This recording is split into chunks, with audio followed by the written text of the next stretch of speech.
Hey everyone, I purchased a lot of camera gear in 2024 and I have some regrets. Some of them are because I didn't really end up using them all that much, and some because I had higher expectations and I was disappointed in the product itself. In this video, I'm going to go over some of those things that I wish I hadn't bought. Starting off is the Sony ZV-1 Mark II.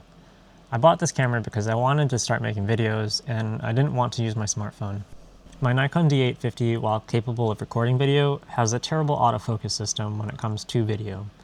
The Sony ZV-1 Mark II appealed to me because it has a larger sensor than a smartphone, supposedly a good built-in microphone, log recording, and I didn't want yet another camera and lens system. Where it fell short for me is that it wasn't really any better than recording video on a smartphone.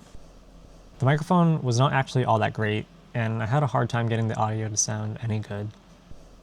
The image quality was lacking as well, and the log recording, being 8-bit only, wasn't flexible enough for the color grading and editing that I wanted to do in post. I ended up exchanging the ZV-1 Mark II and paying a bit more for a Sony FX30 and some accessories, which leads me to the next few items. Along with the FX30, I also picked up the Sony ECM-M1 microphone, as well as the Sony 11mm f1.8 lens. The microphone is actually great. It has all the pickup patterns that you could ever want, and it sounds quite decent. Conveniently, it also connects directly to the hot shoe of the FX30 with no cables required.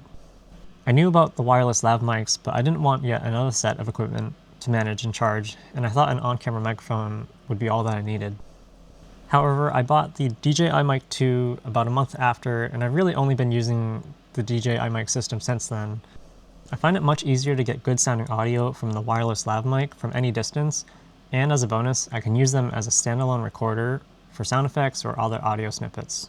Plus, the Mic 2 supports 32-bit float audio, so I never have to worry about clipping, as long as I make sure to start the internal recording. As for the Sony 11mm f1.8, I found it far too wide for the videos that I wanted to record. It's a very fun lens, but the Sony 15mm f1.4 suits my needs much better. I like that it has a slightly narrower field of view, as I often found myself digitally zooming in with the 11mm anyway, and I also really like the shallower depth of field that you can get from the slightly longer focal length combined with the f1.4 aperture. Again, the 11mm was not a bad lens, I just didn't do as much of the vlogging type videos as I thought I would. At some point, I also picked up a Leica M to Sony E mount adapter, as I thought I wanted to use my Leica M lenses on my FX30. There's nothing wrong with the adapter, it's built well, and it even has an extension so that you can focus closer than the usual 0.7 meters. I just never really ended up using it. I found it difficult to use without a large external monitor to focus on, and keeping the camera stable while focusing handheld was a challenge. Lastly, the final piece of camera gear that I regret buying is this Peak Design camera strap. I've had this other Peak Design camera strap for years, and I really like this one, so I thought I'd pick up the bigger, wider version when I got the Z9. What I don't like about this one is that the material is so thick it doesn't fold over flat like other camera straps. The giant gaping holes on either side are incredibly annoying to me, and as a result, I just never want to use it. Now, none of these were impulse purchases. As a very analytical person, I often research items that I intend to purchase for at least a few hours, if not several days. But it wasn't until I got my hands on them and experienced using them that I realized that they weren't really what I wanted for the type of work that I was actually doing.